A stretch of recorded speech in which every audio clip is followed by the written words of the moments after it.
Hello watch lovers, it's time again to solve the internet's watch buying dilemmas and answer some of the burning questions that you guys have about which watch you should get next.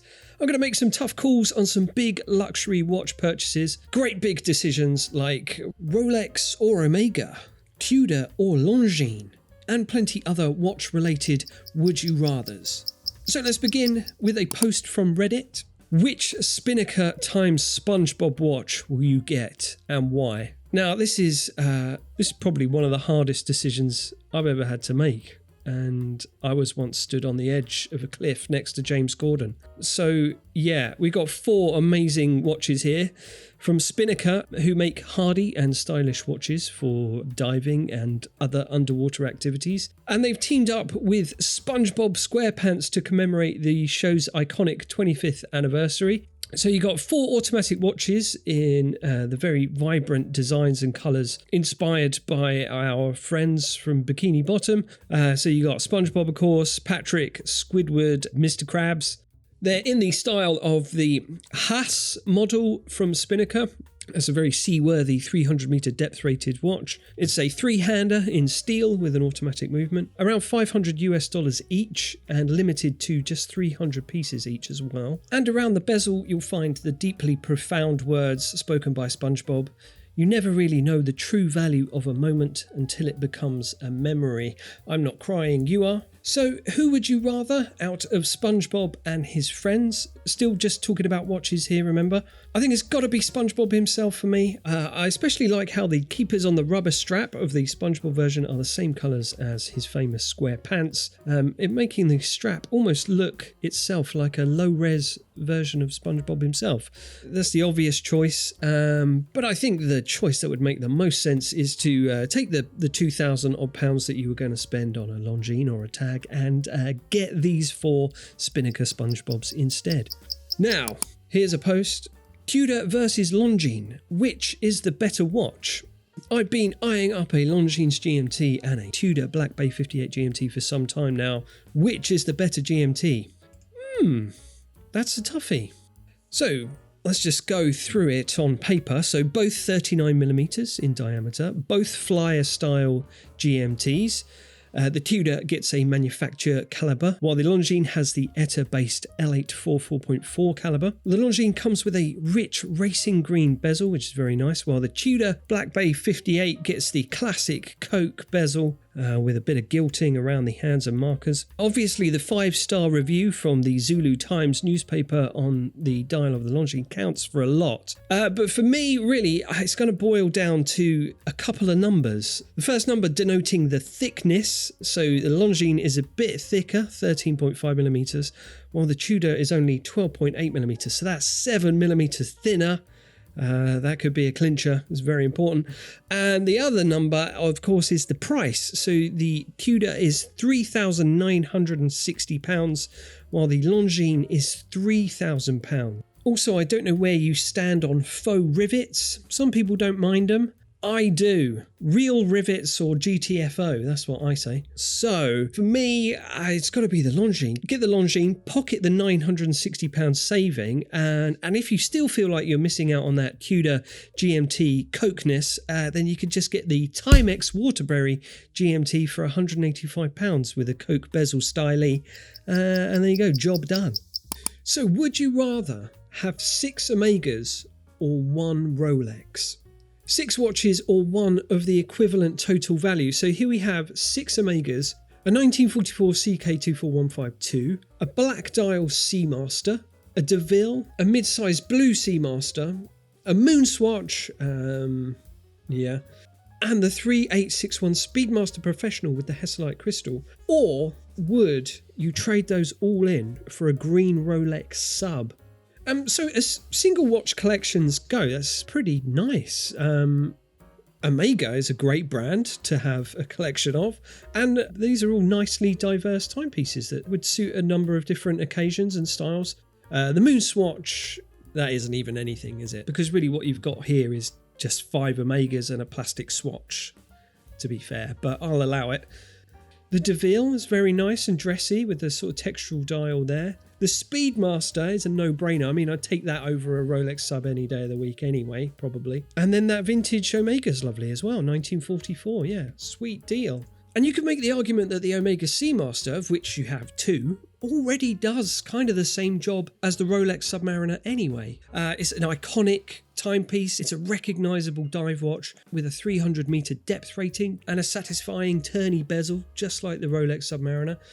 But at the end of the day, it's where you find the most enjoyment. If you've always desired a Rolex, then go for the Rolex. If you've enjoyed these Omegas and now you want to move on and enjoy a Rolex instead, then that's fine. If you personally see it as an upgrade, then that's all that matters.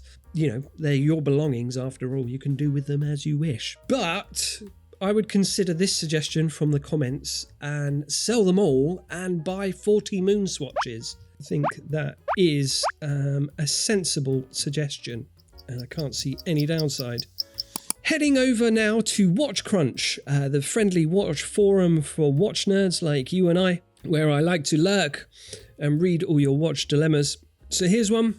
Would you rather get 4 watches, a Doxa, a Formex, a Christopher Ward and a Nivada Grenchen, or 1 watch of equivalent value like a Tudor, a Grand Seiko or an Omega? Oof, right. Blimey. Okay, so, well, let's break it down. So the 4 watches on the table that we could get are the Doxa SARB033. So this is the new colour for 2024. It's a sea emerald green sunray dial with golden hands. Comes in a comfortable 39mm case, very nice. And it's $1,490. There's the Nivada Grenchen. This is the F77 stainless steel with a Meteorite dial. Limited edition Meteorite dial with the unique patterns that only Meteorite can give. Comes in an iconic 70s style stainless steel case. I suppose that might catch on.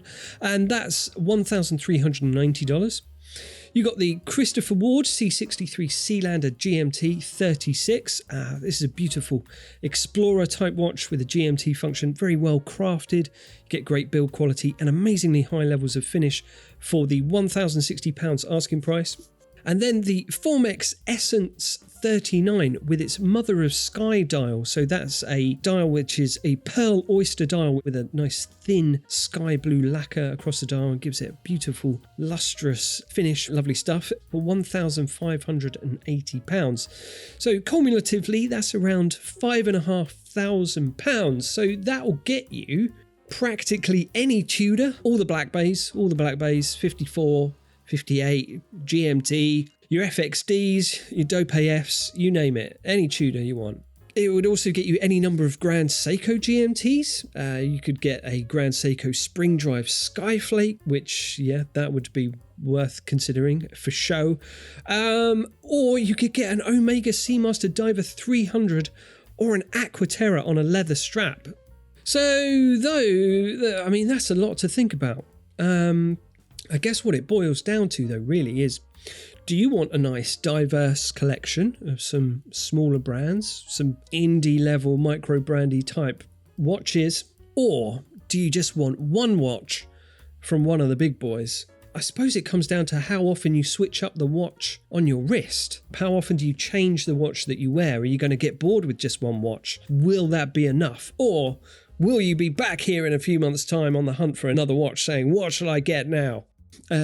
Get a Grand Seiko with a spring drive, and then the mesmerising sweep of the seconds hand will distract you from wanting to buy more watches for a bit. Anyway, moving on. $1,000 to spend.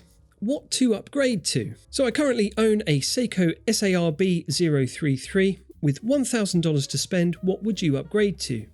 Used pieces are fine and preferred to maximise budget. Good on you.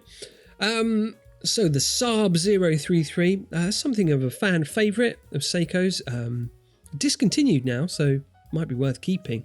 But actually, if you look at market value prices of that, because it's discontinuation and popularity, you probably get about halfway there to your £1,000 spend limit, so that might be worth considering.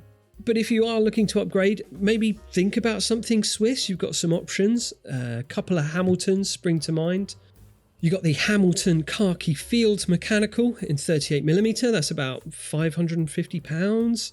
Or the Hamilton Khaki Field Murph in 38mm, that's about £800. Very nice watch. Helped Matthew McConaughey and a bookcase do science to save the world one time, I think. And if you're cool with pre-owned as well, you could start getting into some Tag Heuers. You can pick up some of the older model Aqua Racers from Tag Heuer for under £1,000. 38mm in steel with that distinctive bezel. It's a fun, sporty watch. The Longines Hydro Conquest. That's a nice big bold diver in 44mm. Big rotating bezel and big numerals and big blue dial. Very cool for under £1,000. And in fact, if you were to sell the Seiko and add the £500 that you would potentially get for that to the £1,000 you already have to spend, then you could start to look at a Nomos Glacé Club or an Oris Divers watch. Both of those would be freaking sweet, I tell you. So yeah, there's plenty of options for you to consider there. Dilemma. What would you rather keep?